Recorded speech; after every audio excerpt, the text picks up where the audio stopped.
The Polaris Expedition was led by the American Charles Francis Hall, who intended it to be the first expedition to reach the North Pole. Sponsored by the United States government, it was one of the first serious attempts at the pole, after that of British naval officer William Edward Parry, who in 1827 reached latitude 82 degrees 45 north. The expedition failed at its main objective, having been troubled throughout by insubordination, incompetence, and poor leadership. Under Hall's command, the Polaris departed from New York City in June 1871. By October, the men were wintering on the shore of northern Greenland, making preparations for the trip to the pole. Hall returned to the ship from an exploratory sledging journey and promptly fell ill. Before he died, he accused members of the crew of poisoning him. An exhumation of his body in 1968 revealed that he had ingested a large quantity of arsenic in the last 2 weeks of his life. The expedition's notable achievement was reaching 82 degrees 29 N latitude by ship, a record at the time. On the way southward, 19 members of the expedition became separated from the ship and drifted on an ice floe for 6 months and 1,800 miles before being rescued. The damaged Polaris was run aground and wrecked near Ita, Greenland, in October 1872. The remaining men were able to survive the winter, and were rescued the following summer. A naval board of inquiry investigated Hall's death, but no charges were ever laid. Preparations. Origins. In 1827, William Edward Parry led a British Royal Navy expedition with the aim to be the first men to reach the North Pole. In the 50 years following Parry's attempt, the Americans would mount 3 such expeditions: Elisha Kent Kane in 1853–55, Isaac Israel Hayes in 1860–61, and Charles Francis Hall with the Polaris in 1871–73.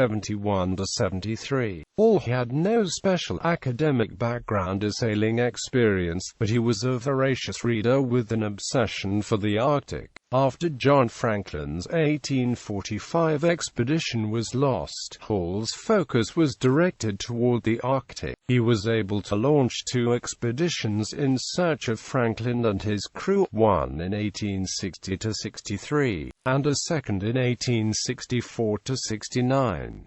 These experiences established him as a seasoned Arctic explorer and gave him valuable contacts among the Inuit people. The renown he gained eventually allowed him to convince the United States government to fund his 3rd expedition, an attempt on the North Pole. Finance and material. In 1870, a bill was introduced in the Senate called the Arctic Resolution to fund an expedition to the North Pole. Hall, aided by the Secretary of the Navy George M. Robison, successfully lobbied for, and received, a grant of $50,000 from the U.S. Congress to command the expedition, and began recruiting personnel in late 1870. He secured the U.S. Navy tugboat Periwinkle, a 387-ton screw-propelled steamer. At the Washington Navy Yard, the ship was fitted as a 4-topsail schooner, and renamed Polaris. She was prepared for Arctic service by the addition of solid oak timber all over her hull, and a bow was sheathed in iron. A new engine was added, and one of the boilers was retrofitted to burn sealer whale oil. The ship was also outfitted with 4 whaleboats, 20 feet long and 4 feet wide, and a flat-bottomed scow. During his previous Arctic expeditions, Hall came to admire the Inuit umiak, and brought a similarly constructed collapsible boat which could hold 20 men. Food packed on board consisted of tinned ham, salted beef, bread and sailor's biscuit. The men intended to supplement the diet with fresh muskox, seal and polar bear in order to ward off scurvy. Personnel. In the spring of 1871, U.S. President Ulysses S.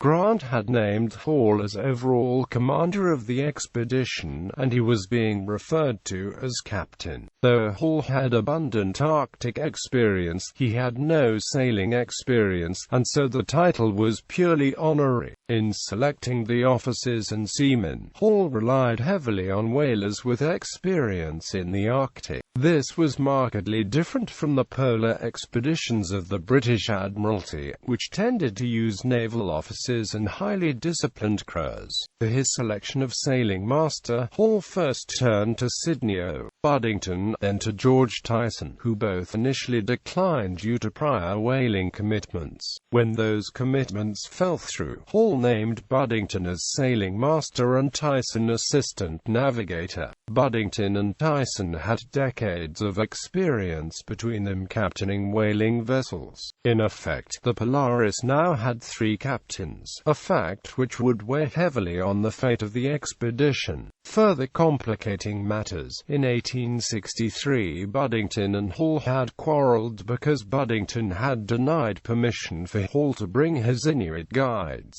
Joseph Ebierbing and Tukulito, with him on an expedition at a time when they were ill and in Boddington's care. The rest of the officers and scientific staff were Americans and Germans.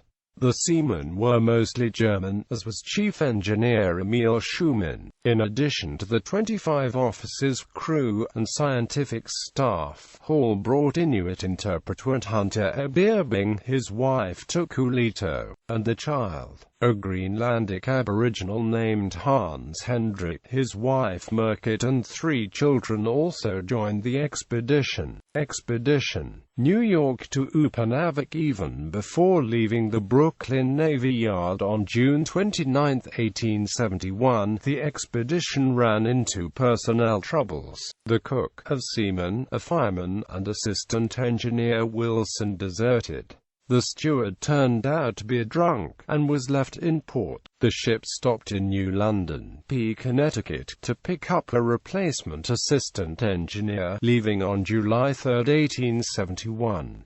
By the time the ship reached St. John's, there was dissension among the officers and scientific staff. Vessels, backed up by Meyer, had openly rejected Hall's command over the scientific staff. The dissension spread to the crew, which was divided along nationalist lines. In his diary, assistant navigator George Tyson wrote that by the time they reached Disco Island, Greenland, expressions are freely made that Hall shall not get any credit from this expedition. Already some have made up their minds how far they will go and when they will get home again. Hall asked Captain Davenport of the supply ship Congress to intervene. Davenport threatened to have Meyer shackled for insubordination and sent back to the United States, at which point all of the Germans threatened to quit. Hall and Davenport were forced to back down. However, Davenport delivered a strongly worded speech on naval discipline to the crew. In another open display of dissent, the ship's boilers had been tampered with by one of the crew. The special blubber-fired boilers had disappeared, apparently thrown overboard. On August 18, 1871, the ship reached Upernavik on Greenland's west coast, where they picked up the Inuit hunter and interpreter Hans Hendrik.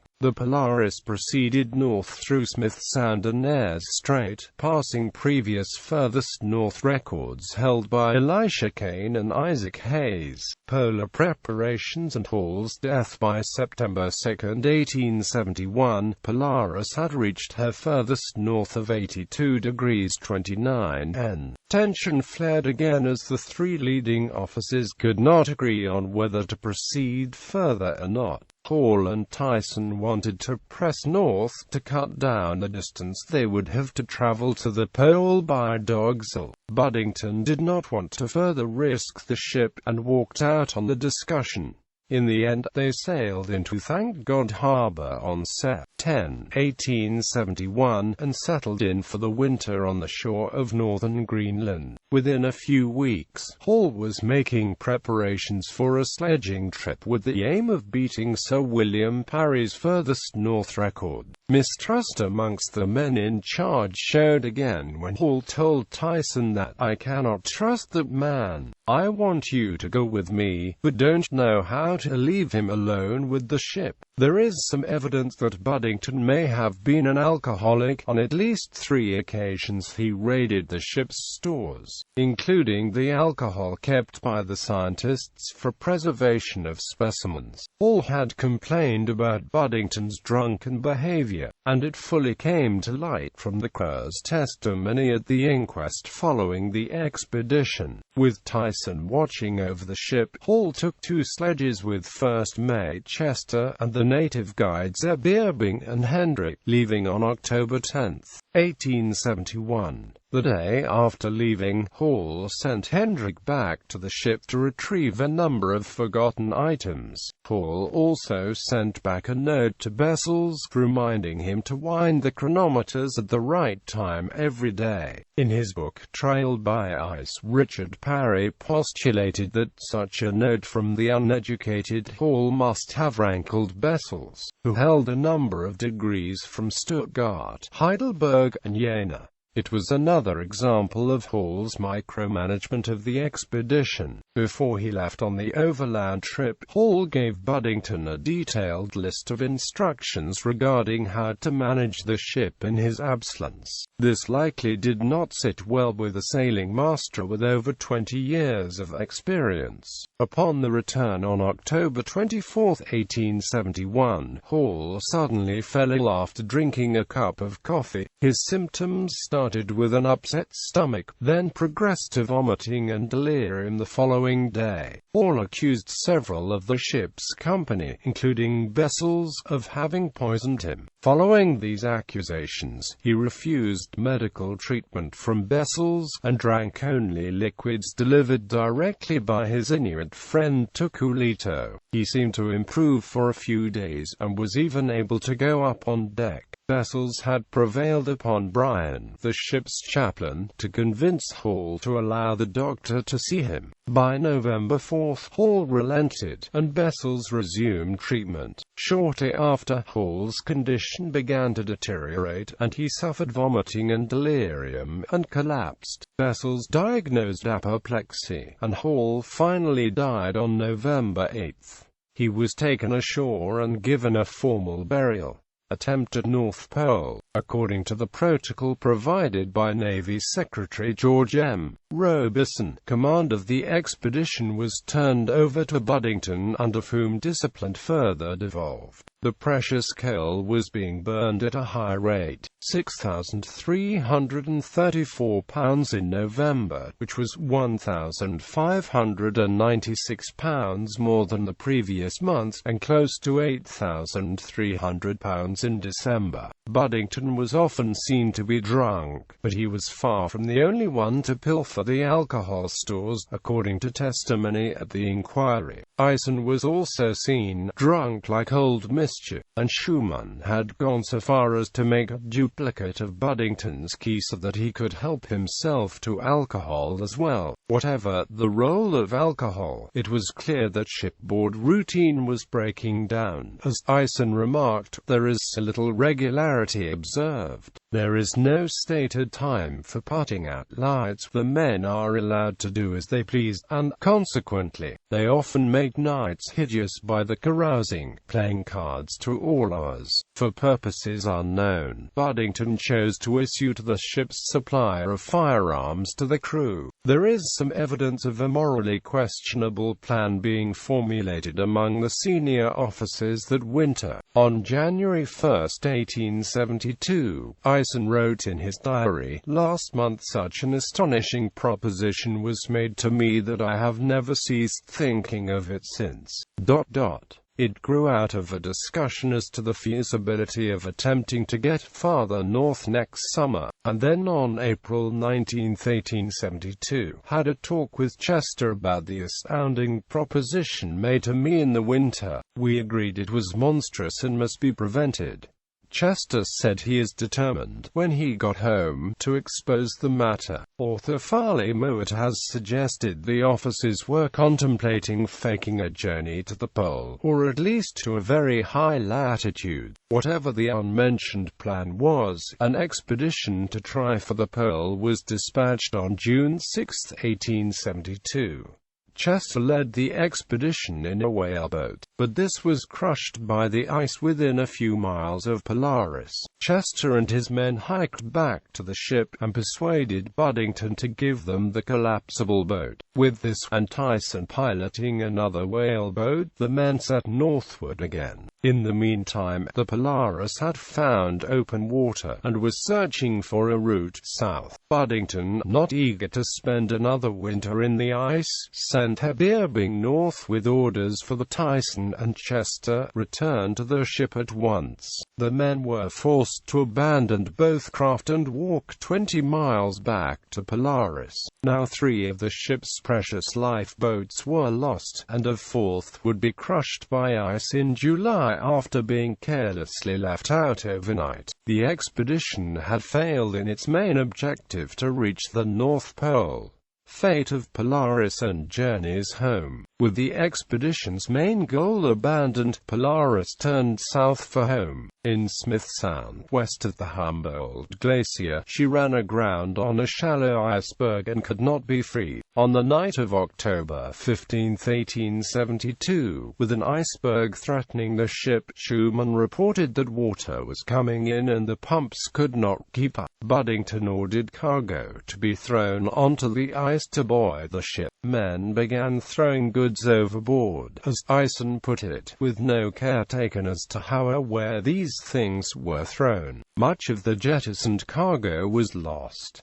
A number of the crew were out on the surrounding ice during the night when a break-up of the pack occurred. When morning came, the group, consisting of Tyson, Mayer, 6 of the seamen, the cook, the steward, and all of the Inuit, found themselves stranded on an ice floe. The castaways could see the Polaris 8 to 10 miles away, but attempts to attract the ship's attention with a large black cloth were futile. Resigned to the ice, the Inuit soon had igloo shelters built, and Tyson estimated that they had 1,900 pounds of food. They also had the ship's 2 whaleboats, and 2 kayaks, although one kayak was soon lost during a break-up of the ice. Mayer reckoned that they were drifting on the Greenland side of the Davis Strait and would soon be within rowing distance of Disco. He was incorrect. The men were actually on the Canadian side of the strait. The error caused the men to reject Tyson's plans for conserving. The seamen soon broke up one of the whaleboats for firewood, making a safe escape to land very unlikely. One night in November, the men went on an eating binge, consuming a large quantity of the food stores. The group drifted on the ice floe for the next 6 months, over 1,800 miles, before being rescued off the coast of Newfoundland by the Sealer Tigress. On April 30, 1873, all probably would have perished had the group not included the skilled Inuit hunters Heberbing and Hendrick, who were able to kill seal on a number of occasions. Despite this, scarcely a word was written about the Inuit in either the official reports of the expedition or the press.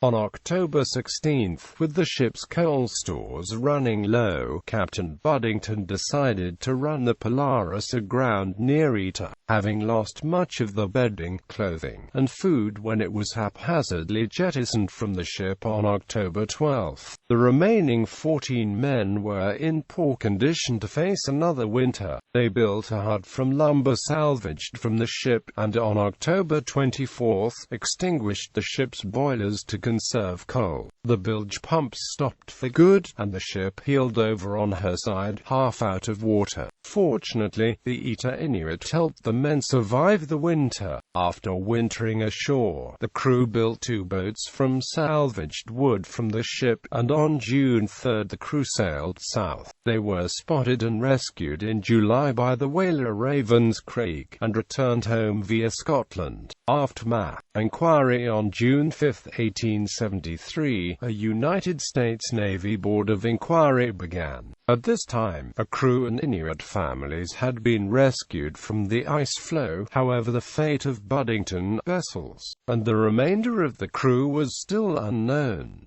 The board consisted of Admiral Lewis M. Goldsborough, Secretary of the Navy Robeson, Commodore Reynolds, Captain Henry W. Howgate of the Army, and Spencer F. Baird of the Academy of Sciences. Eisen was the first to appear for questioning, and related the friction between Hall, Boddington, and Bessels, and Hall's deathbed accusations of poisoning. The board also inquired about the whereabouts of Hall's journals and records. Eisen responded that while Hall was delirious, he instructed Boddington to burn some of the papers, and the rest had disappeared. Later, journals of other crew members were discovered at the site of the Polaris wreck, but these had the sections regarding Hall's death cut out. May testified to Boddington's drinking, saying that the sailing master was drunk most always while we were going southward. Steward John Heron testified that he had not made the coffee that Hall had suspected of being laced with poison. He explained that the cook made the coffee, and that he had not kept track of how many people had touched the cup before it was brought to Hall. After Boddington and the remainder of the crew were rescued and returned to the United States, the Board of Inquiry continued. Boddington attacked Eisen's credibility, disputing Tyson's claim that he had obstructed Hall's efforts to sail the ship further north. He also disputed reports of his drinking, saying that he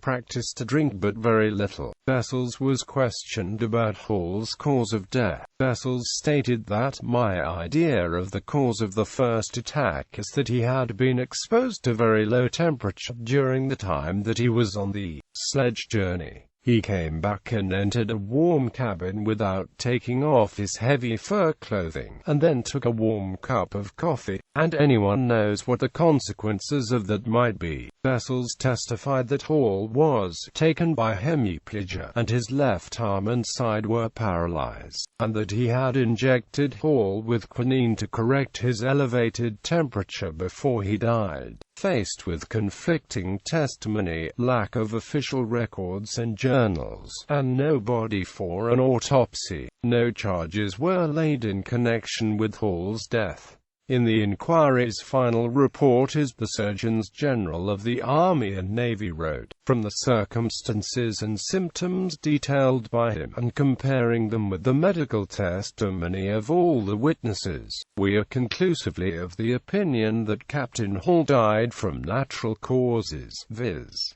apoplexy, and that the treatment of the case by Dr. Bessel was the best practicable under the circumstances." Controversy. There has been speculation as to why Boddington and the men aboard the Polaris did not attempt a rescue of those stranded on the ice floe. Eisen was perplexed as to why the ship could not see them 8 miles distant. A group of men and supplies waving a dark-colored flag in a sea of white. The day after the storm was clear and calm, and the men on the floe could see the ship was under both steam and sail. Aboard the ship, First Mate Chester reported that he could see provisions and stores on a distant floe. However, there were never any orders to retrieve the stores or search for the castaways. Boddington's decision to beach the Polaris is equally controversial. Boddington said that he believed the propeller was smashed and the rudder broken. The official report of the expedition states that the vessel should have been abandoned because there was only coal enough to keep the fires alive for 5 days.